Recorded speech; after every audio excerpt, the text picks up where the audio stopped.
Hello and welcome to today's webinar. My name is Jacqueline Dorsey of Lean Frontiers and I'll serve as your host today. I'm excited to bring to you today a webinar facilitated by Padraig Garvey as a sort of makeup from the presentation at the TWI HR Summit. Padraig will be giving us his presentation from Day 2, Breakout 6, utilizing TWI to deliver significant improvement and engage our people. We'll leave some time at the end for a Q&A session. So for now, let me turn things over to Padraig. Okay, folks, good morning, or in my case, good afternoon. My name is Padraig Garvey. I am the Operational Excellence Manager for a company called Boston Scientific. And I give a little bit of a background on the company and myself, and as well how we utilize some of the TWI thinking to bring forward our operational excellence journey and trying to engage the organization on continuous improvement and utilizing TWI as the fundamental framework to drive that forward. So just very, very quickly about myself, and I must first of all apologize. I had planned to attend the conference, the TWI conference last May, but due to family issues and reasons, I wasn't able to attend last minute. So really disappointed I didn't get an opportunity to meet you guys and to see some of the excellent presentations that I'm sure would have been showcased during the event itself. So yeah, a pity I missed, and apologies about that. But hopefully you get to see some of the things that we've started to do here in Galway, in Boston Scientific, and what our targets and goals are, and how we can leverage off TWI and even the likes of benchmarking and general operational excellence to drive continuous improvement forward. So a little bit about myself. As I said, I'm Padraig Garvey. I'm from the west of Ireland, a place called Galway in the west of Ireland. I studied in university, in our local university here, studied industrial engineering, and from that completed an internship in Boston Scientific. Once I completed an internship, I then started my grad program here on site. I became a fully fledged employee in 2006. I progressed through the organization for a number of years. I then decided to look at different opportunities in different organizations and different industries, and moved to different organizations throughout Ireland for a number of years. I then returned back to Boston Scientific here in Galway 2 years ago, where I've taken on the position as Operational Excellence Manager. And that role really, the purpose of it is to work with our leadership team and work with our site management team and our employees to drive continuous improvement, to develop operational excellence, and to ensure that it's sustained within the organization, and to drive that forward as part and parcel of everything we do here as an organization. So with that, I'll commence my presentation, and I will hold a session time at the end to answer any questions, but I'm completely open if anybody has any questions throughout the presentation to take the opportunity when it creates itself. So just a little bit of context. So the Boston Scientific Corporation itself, we're a medical device company. We produce primarily balloon catheters, stents, as well as monitors, etc., for the medical device industry, and really focusing on less invasive medicines, how we can help to improve and save patients' lives with less invasive technologies and thinking. We're an organization which produces about 7.5 billion revenue per annum, and worldwide we have approximately 24,000 employees.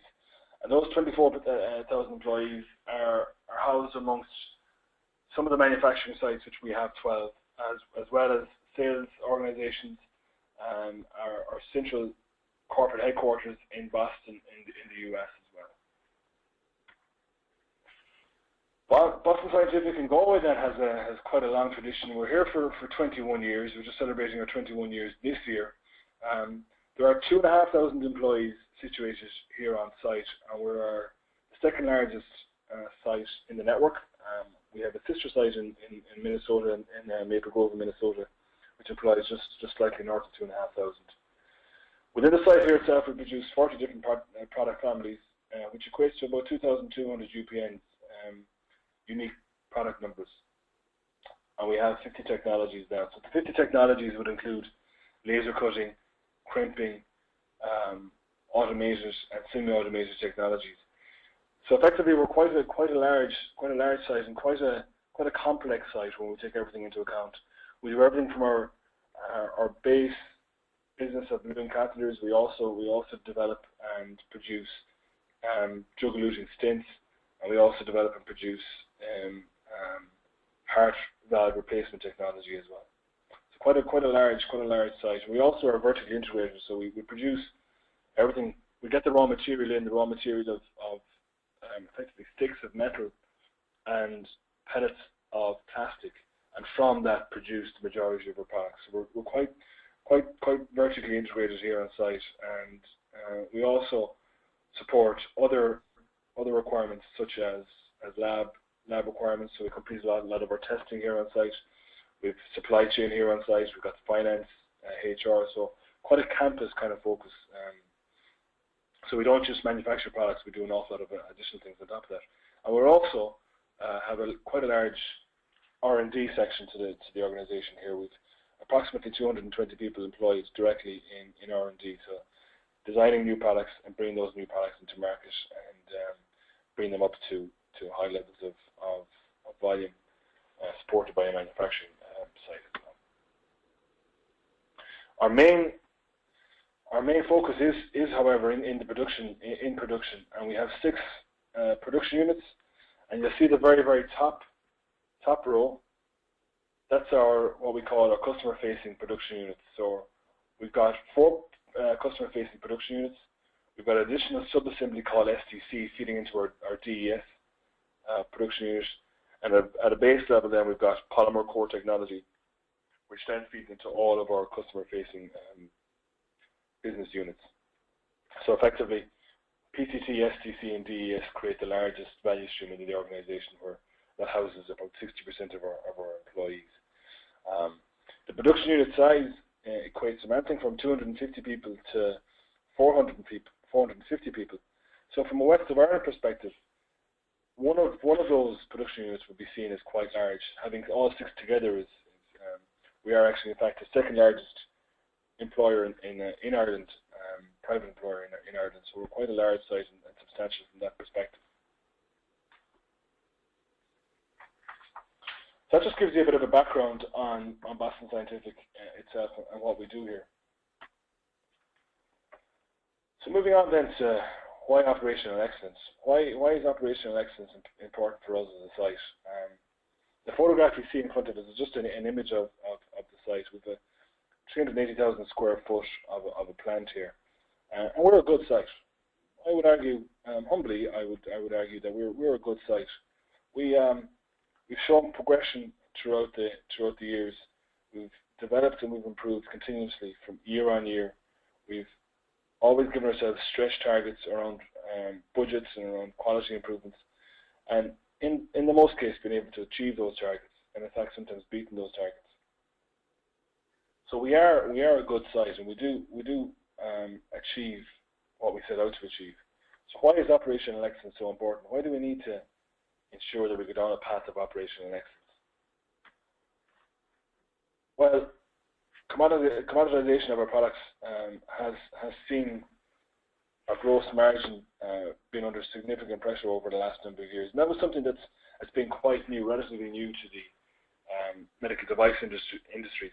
It would have been something that the electronics industries and other industries, automobile industries, etc., would have seen themselves in the past. But the medical device industry, because of its format, was protected from that to some extent. However, due to the large quantity of competitors coming on stream and levels of innovation, our products are seeing gross margin pressures, but there's also significant commoditization of our products, and that drives obviously our sales price erosion. So that, of course, drives us to focus on operational excellence. Obviously, we've also got high competitive environment from not just externally from our external competitors, but also internally as well. We're housed in the west of Ireland, and Western Europe can be a relatively expensive place to do business, and there are other organizations that are in other countries and regions who can do quite similar things that we could do, but at a cheaper price. So we are focused and understand that there are competitive environments externally within outside of the corporation, but also internally within the corporation as well. So we need to ensure that we're doing our absolute best in this.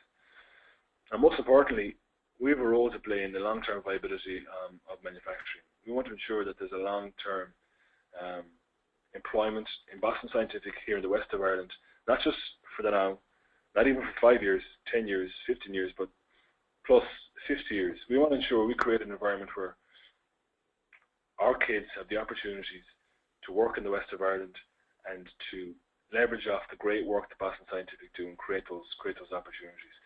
So we know that the only way that we can achieve those longer term plans is by utilizing operational excellence thinking.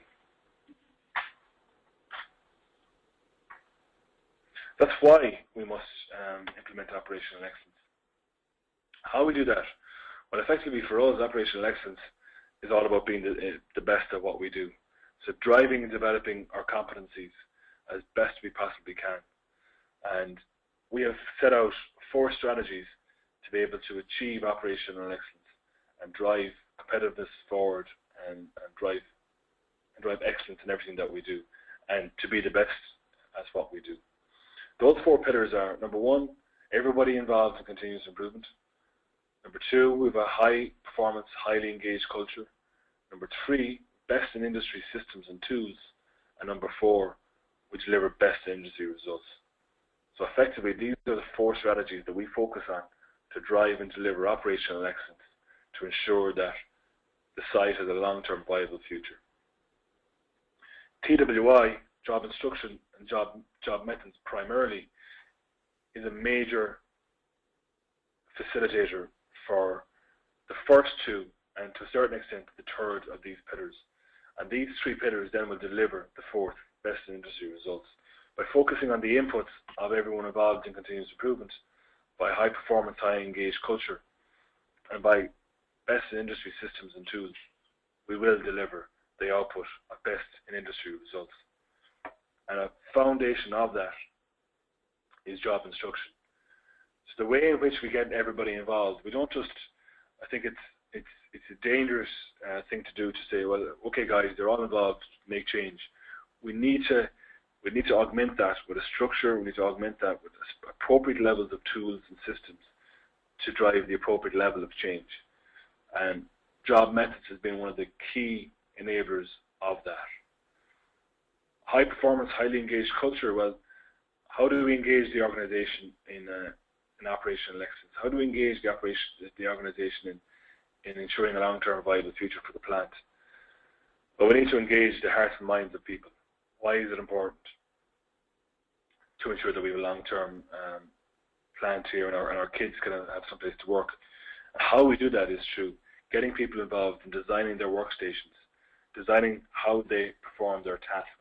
And that's where job instruction really sits in. So job instruction becomes the foundational tool of driving a high-performance, highly engaged organization, because the experts are the people that do the work. Job instruction gives them the mechanism and gives them the voice to be able to get involved in driving that. Job methods then sit on top of that to help us to improve that even further. What's then very, very important is that we wrap all of our tools and all of our key tools in a key best-in-class, best-in-industry system. So, and I'll speak about this a little bit later on in the presentation, but before we just roll out a tool, we need to ensure that that tool sits within a system, and we therefore need to ensure that that system sits within the operational excellence system and the site itself, to ensure that it just doesn't sit on its own right. It drives higher levels of performance. The system is where the tool will live, and therefore it will have a sustaining mechanism to drive forward. And as I said earlier, these 3 inputs, everybody involved in continuous improvement, high performance, highly engaged culture, best in industry systems and tools, drive the output of best in industry results. And TWI, and as I said, we focus primarily on job instruction and job methods, are the enablers for those things to happen.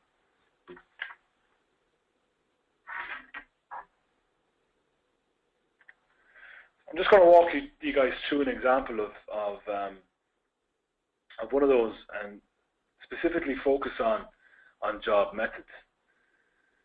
So a number of years back, we were lucky enough to get Don De Niro over on site and do a little bit of give our management team an overview of what TWI is all about. And then we focused in on job instruction. And for about a 3 to 4 year period, we spent a significant amount of time reviewing our processes, redesigning them, utilizing job instruction methods and techniques to drive forward and develop up, first and foremost, standard documentation using job element sheets. We then trained all of our operators using the 4-step job instruction methods. And then we baselined that, and we started driving standard work and standard assessments to ensure that standard was being maintained and being followed. So we concentrated quite a large number of our work and our time on job instruction and developing standard work. And we incorporated that into our quality system.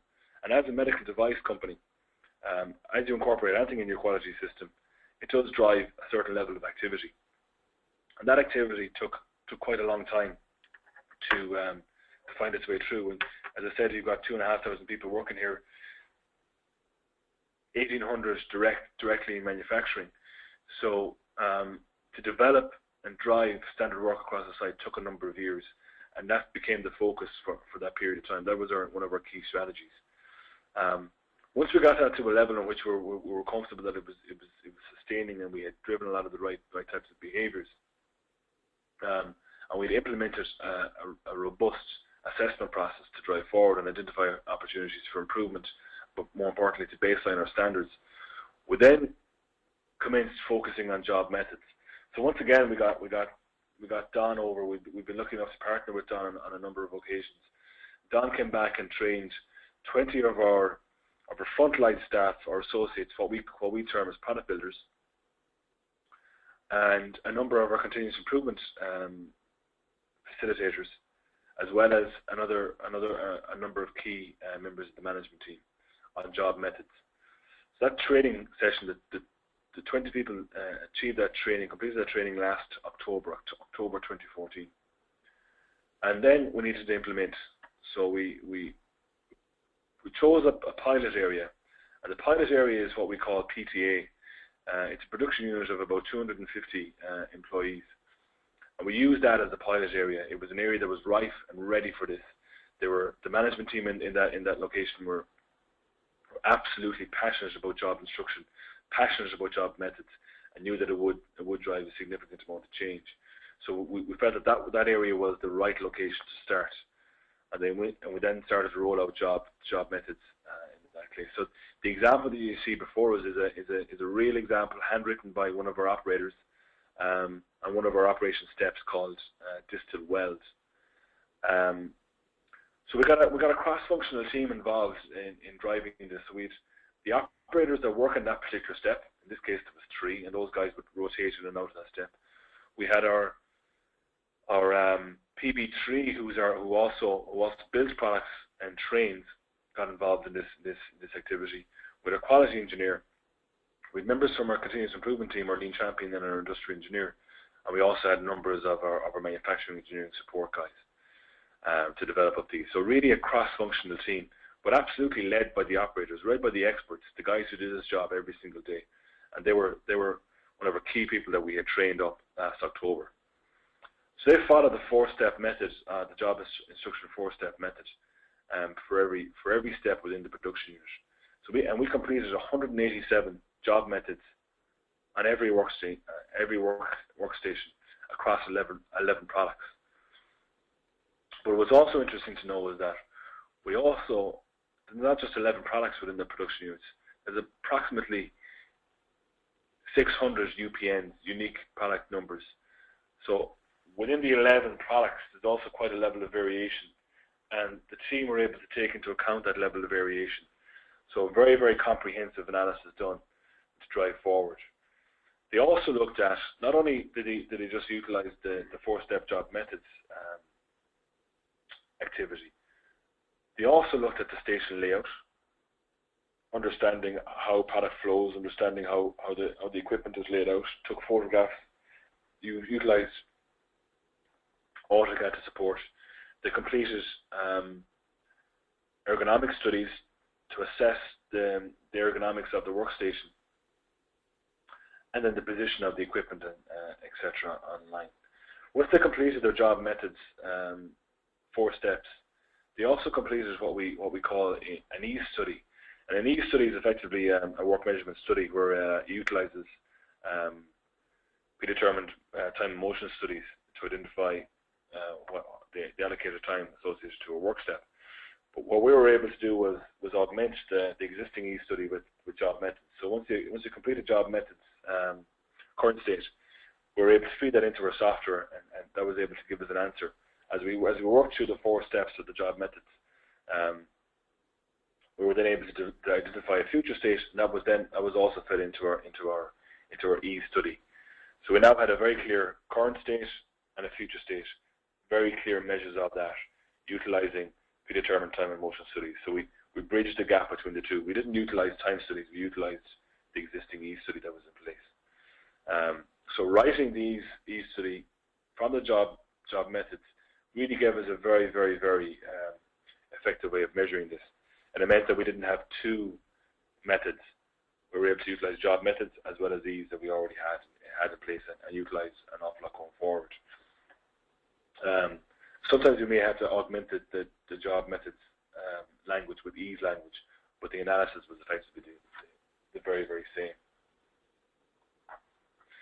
So job methods then became the mechanism to drive operational excellence. It became that methodology, and it also became the tool wrapped in a system to get everybody involved in continuous improvement, everybody talking the same language, everybody aiming for the same goal, and everybody organized around that to make sure that it happened.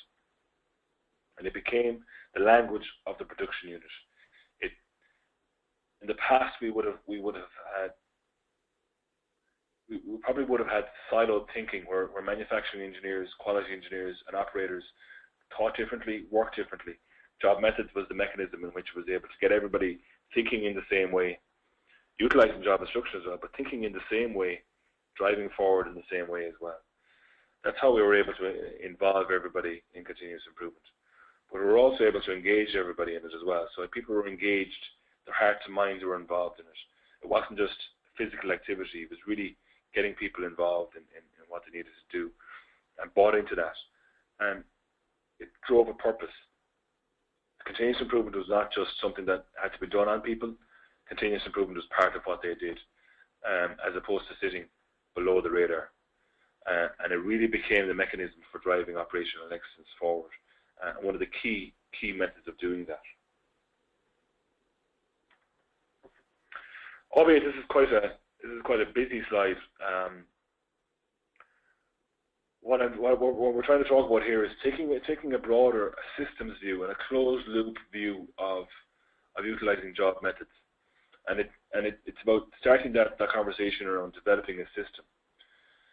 So at a fundamental level, you've got your job methods, and you break down the job into its details, utilizing the 4-step job methods method. As I already discussed, that feeds into an E study. Sometimes we utilize time studies, but primarily feeds into an E study and identifies the time associated with the job. That feeds into our standard Boston Scientific standard, what we call a work content graph. Effectively, a work content graph is an electronic balance board, and it allows us to be able to balance our production lines against tact, against demand. So we're now utilizing job methods to identify the current state work content, how much work is required to drive the level of work that's ongoing, what's the headcount requirements, what's the capacity requirements, and also where are the opportunities for improvement. We utilize then job methods to drive the ideas, teamwork, work together, to streamline those, identify the future states, and team workstation review with job methods to drive forward. That then delivers a future state E study and a future state layout, workstation layout, which once again feeds into a future state work content graph. So we've now gone from a current state to scientifically moving forward to a future state and linking back to our tools in-house. That then further leads to an improvement plan. And you wrap around this again with roles and responsibilities, with leader standard work, with a continuous improvement infrastructure, in which is visual and very easy and clear to see, as well as having the associated requirements and needs in place to drive forward. So you're starting to develop up a system as opposed to just focusing on the tools. And what we're also doing here is incorporating other forms of thinking, like work content graph, but also understanding the layout, ergonomic requirements. So it becomes a very, very, very comprehensive analysis of a workstation, and can lead up to a very, very comprehensive analysis of a production line, and in this case, led up to a very, very comprehensive analysis of an entire production unit, where 187 workstations were analysed, assessed, and improvements identified and driven on.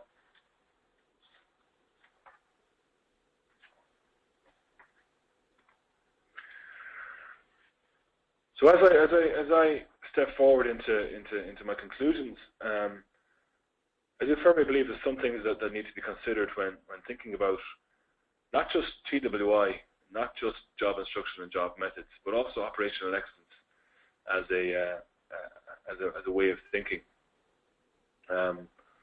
We've also recently utilized the Shingo model for operational excellence. That's really helped us to bring forward. It's helped us bring forward that's helped us to bring forward a different way of thinking, and instead of just focusing on systems and tools, to actually bring principles into account. And because of that, I've decided to bridge the gap back to W. Edward Demings, Mr. Demings, a major hero of mine, and somebody who I feel has driven the way of thinking so far forward, is effectively the Einstein of manufacturing systems. And I felt it important to take into account his thinking, which has helped to form some of our thinking, and some other organizations, as well as Shingo, has leveraged off his thinking. So some things to consider is Deming's system of profound knowledge, and incorporating that thinking with TWI. So starting first and foremost is the theory of a system. And Deming would say that a system effectively is understanding the interconnectivities that work together to deliver the purpose of that system. So we must no longer think about that 1-2 doing a 4-step method, or following a job instruction, job element sheet. We must think much broader about that. What are all the interconnected activities that are linked together to deliver the purpose of that system? And obviously that then grows into something quite large and much bigger than just a simple tool itself. We need to understand the roles and responsibilities. We need to understand the psychology of the workplace. We need to understand the tools themselves. But we also need to understand how does that particular tool link to other tools that we use? And how does this system link with other systems? And you form almost an ecosystem of manufacturing. And a change in one can impact a change in another. And all of a sudden your thinking expands much more than that. The profound knowledge also talks about knowledge of variation. And the only way to really truly improve is to reduce variation. And what we found is that utilizing first and foremost job instruction in the appropriate manner to lock down and agree what is the best method, what things do I need to eliminate to reduce variation to drive a standard. Once that standard is in place and locked in, we then utilize job methods to improve that standard. Where we would have stumbled and fallen in the past was we would have driven improvements in an area where stability was not in place and ignored the whole concept of standardized work or deemed it not as important as it really was. We would have seen improvements, and most organizations will mirror this.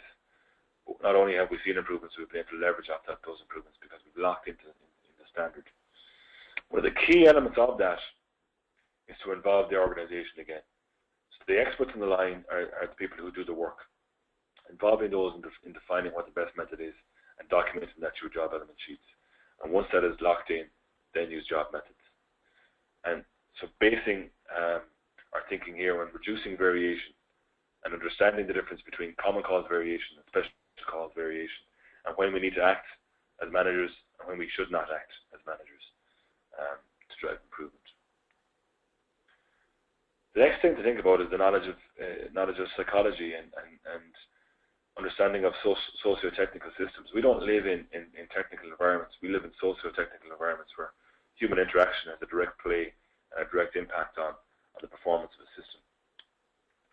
So the impact of setting targets, setting arbitrary targets that don't necessarily link back to the system and to the capabilities of the system. What humans will do is they will do everything they possibly can to make that metric go green, to make that performance look like it's really good, even though the system may not be capable, because that's in our nature as humans. If we take a systems perspective of it, we'll identify that the capability issues are there, resolve those capability issues, and drive appropriate performance based on appropriate need. And understanding the interaction between the human and the system, and how those interactions play. The last one then is theory of knowledge, and it's something that I'm quite passionate about and believe that it's after respect every individual and embrace and lead by humility. This is probably the most fundamental principle of operational excellence, the theory of knowledge. So knowledge is based on the principle of prediction, experimenting, testing that experiment, testing the hypothesis, and learning from that hypothesis, and bridging that learning and developing that learning back into everything that we do. So as we reduce variation in everything that we do, we utilize the theory of knowledge and utilize job methods and job instructions to build our improvements. So as I said, job instruction was the first thing that we did, and obviously job instruction is fundamentally it's about transferring of knowledge from one person to another. But by also starting the process of getting the right people involved in designing the job element sheets, and being able to experiment on those improvements, we were able to get more people involved and engaged because it was a cross-shift activity. And people learned and developed their learning from that, and their learning improved. And as their learning improved and increased, performance improved and increased.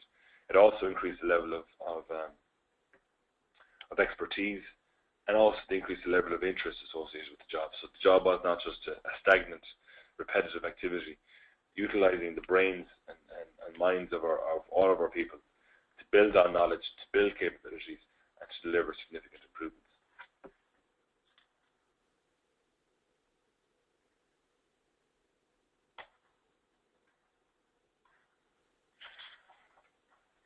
So this is probably a standard slide that everybody on this webinar would have seen before in the past. And we certainly would have been, and probably still are, guilty of the bottom of this blue line here. We've improved, we fall back, we improve, we fall back, we improve, we fall back. Over time, we make gradual improvements, but it is very, very gradual. One of the most striking things about TWI is its ability to be able to lock in that standard, sustain that standard, and then to base the improvement of the standard process. So utilizing job instruction to standardize our processes with a broader standard work system, and further utilizing job methods to drive improvement, and also engaging the organization in everything that we're trying to do. So it's a fundamental principle of lean, fundamental principle of operational excellence. But utilizing TWI has been a fundamental thing of driving this forward, and it's been one of the most powerful ways of doing that we found over our 21-year history. This has been the most significant and most effective way of doing that.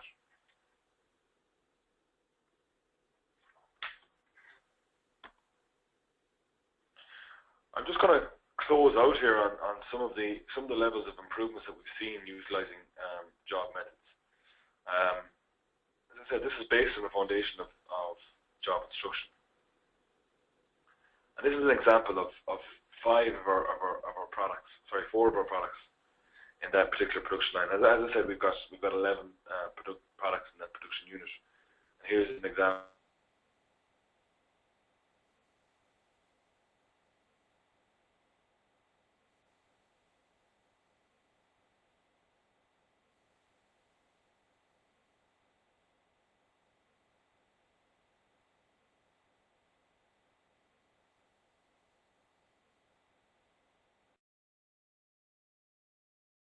of our production lines and distance traveled.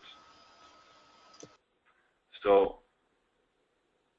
as we transfer forward, we were able to increase output across 3 out of 4 of our products.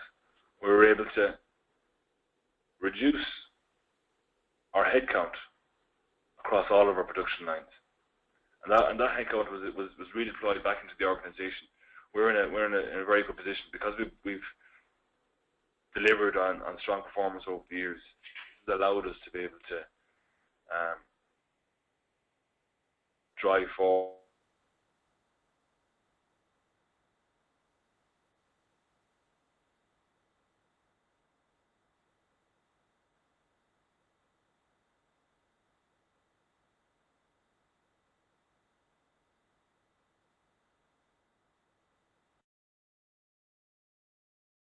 We were able to augment that with a significant reduction in headcount and leverage the capacity. So overall, a significant improvement. And distance traveled reduced in most cases. But our productivity, you can see here, increased by 48%, 24%, 77%, and 57% across the line. So significant levels of improvement driven because of utilizing job methods.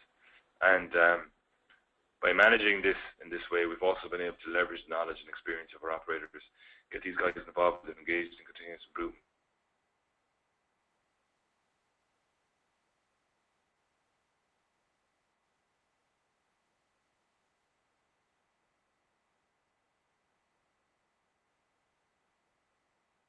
And drive forward.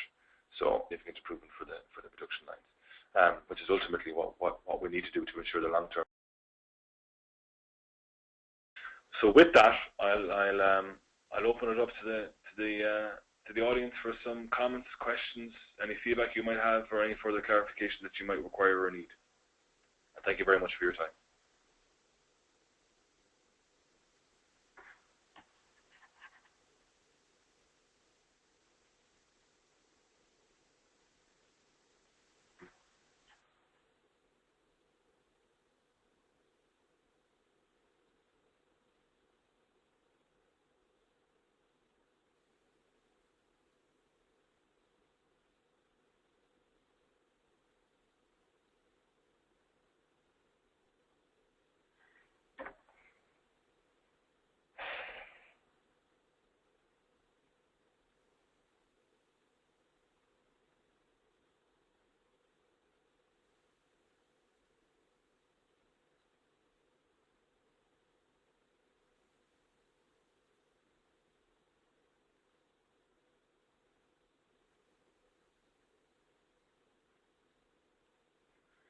No questions?